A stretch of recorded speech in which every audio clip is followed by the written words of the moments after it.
Hello, my name is Relicia Andrews. I'm from St. Vincent and the Grenadines, and I'm here today at the Garifuna Mass. This is my second Garifuna Mass, so it was really refreshing to see the difference between seeing it as a child and now seeing it as an adult. I really enjoyed the ceremony today. It brought together a sense of community spirit and togetherness that I usually don't get to engage with a lot of Garifuna people very often, so this was a welcome experience, and I've met so many amazing people and members of our community, and I really hope that this Mass continues. Ms. Andrews, can you tell us where you hail from? I'm from Barley, which is the leeward side of St. Vincent and the Grenadines. How are the affairs of Garinagu in St. Vincent? We know that it's been a battle, uphill battle for the Garifuna Heritage Foundation there to try to get things going.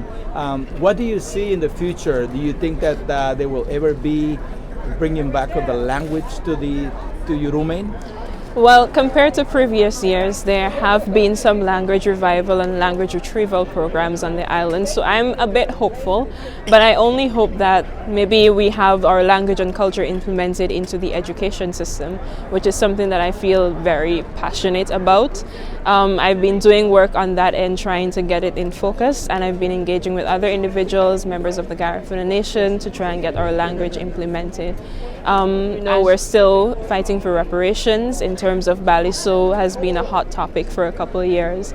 But one of the things that I'm seeing that we're lacking is youths and youth involvement, not just for knowledge of the culture, but also appreciation of the culture, which is something that we need to focus on. And because our culture is not taught in the education system, a lot of youths like myself have to either go out and find the information on their own, or they fall victim to narratives that are damaging to the Garifuna culture, so they make their own assumptions. Excellent. What is your profession? What do you do on the side just as a professional? Well, I consider myself a cultural activist, but I am a student at the University of the West Indies Cave Hill campus. I'm currently here on student exchange at UC Riverside, and my major is biology, but my minor is cultural studies. So I participate in volunteer activities that help improve and revive the Garifuna culture in terms of getting the word out there. So the Garifuna Nation recently launched an online university, which is the Garifuna University Without Walls, and I'm on the education committee for that university. And we've been doing like free online courses to individuals who want to learn about the Garifuna culture. Anything from laws and land rights practices to how to use Garifuna entrepreneurship to leadership. I've also been on panels and volunteered in other initiatives and cultural symposiums that aid in improving the awareness and revival of Garifuna culture. The advancement, okay. We met with Ackley Alton in St. Vincent. He is a filmmaker, a young filmmaker, and I was surprised when we were visiting some of the Garifuna communities in St. Vincent, and he revealed to us that he was in Guatemala and Livingston, which is a Garifuna community in the Caribbean, right? Yes. And so he, what do you think about the work he's doing? I know he's been focusing more on the local culture, which is basically your soca and all of that. He did meddle a little bit into the Garifuna. Where do you see him? I see Ackley as an integral role in terms of getting youths more aware of the culture. The main reason for that is because he's one of my colleagues, so I'm aware of the type of work that he produces, and his documentary on Hairuna or Yurume was one of the most influential productions on the island so far with regards to Garifuna culture and history, because he took the time to document these instances, he took the time to implement mass media and get the word out there, and Ackley has been doing wonderful work. I would only hope that more filmmakers, not just from St. Vincent, but also from the other Garifuna communities, to visit the island, to band together to create work that actually showcases our culture accurately. Because one of the things that I've noticed is that our culture is being documented at times, yes, but not by individuals within the community. Wow. Thank you, Ms. Andrews. That was deep. That was a good closing right there. Appreciate your time. Thank you. You're welcome. Thank you.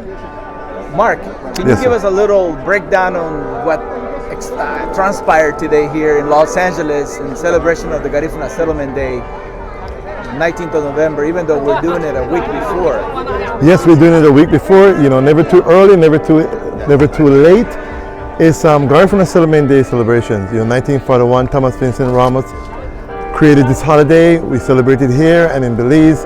For you all who are going to Dangriga next week, it's going to be amazing. It's going to be slamming. I'm going to miss being there, but hey, have fun for me.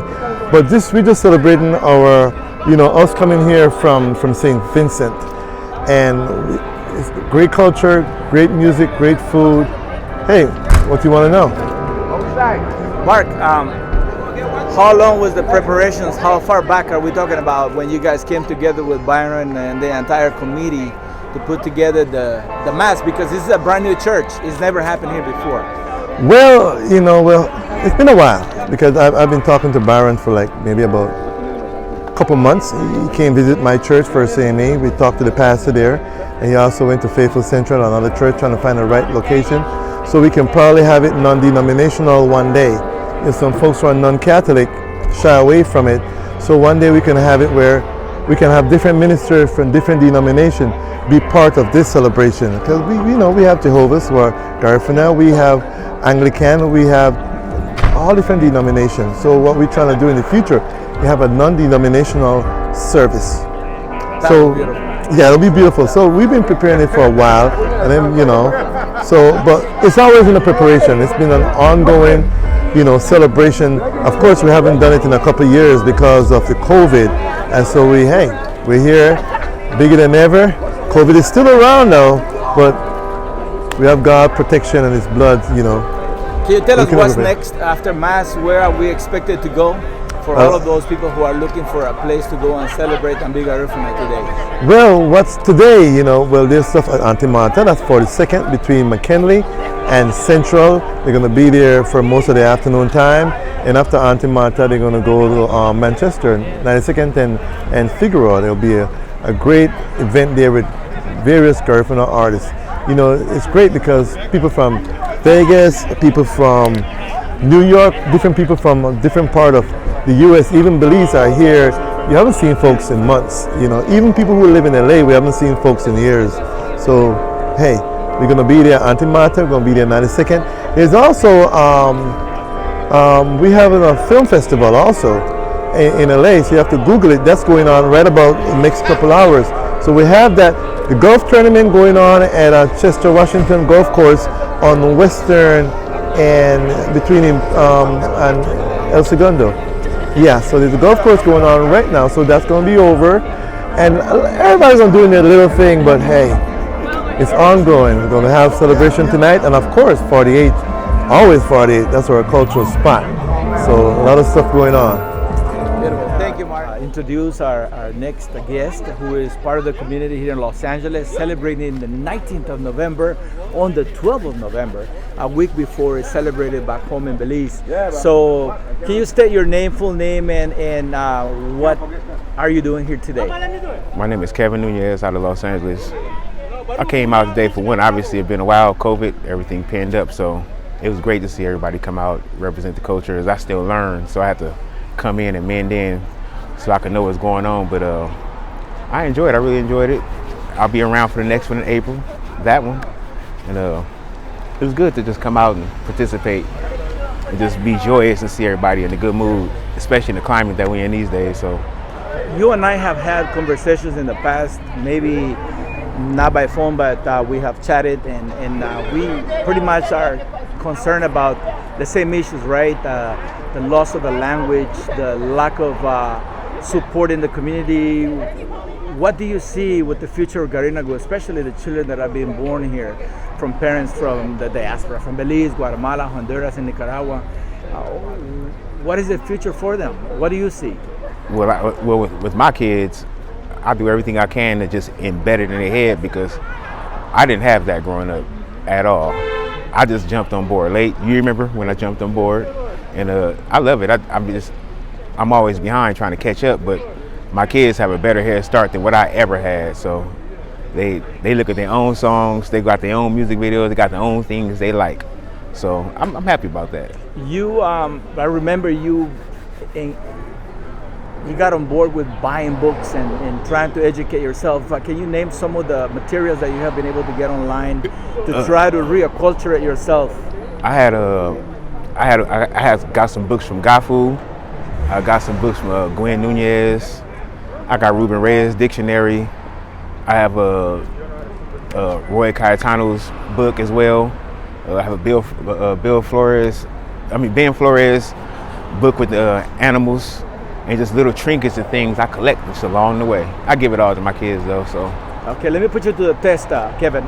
So if I were to ask you to give me a simple sentence in Garifuna, what do you remember right now? I don't want to put you on the spot like that, but I mean, I know that you have a strong roots when it comes to Garifuna, and so what have you learned? Some of the stuff that you have really put forward into learning as yourself trying to reacculturate.